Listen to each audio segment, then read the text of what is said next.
నీకు తెలియదు, నువ్వు ఊహించని కార్యాలు దేవుడు నీ ద్వారా చేయించబోతున్నాడు.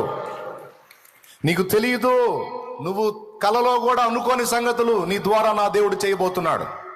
ప్రవచనాత్మకంగా ఇది మాట్లాడుతున్నాను నేను. సేవకుడు, విశ్వాసి, పరిచారకుడు, స్త్రీ పురుష భేదం లేదు చెప్తున్నాను నేను.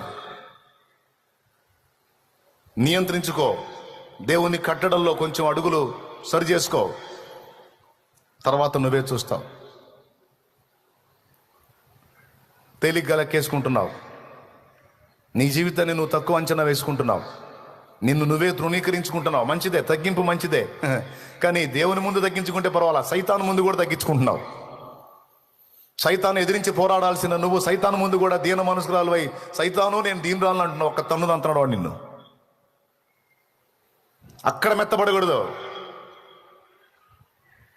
వాడు చూపే ప్రలోభాలకు లొంగకూడదు, లోపడకూడదు, తేలికగా అడుగులు జారకూడదు, చీప్ మెంటాలిటీ కలిగి ఉండొద్దు.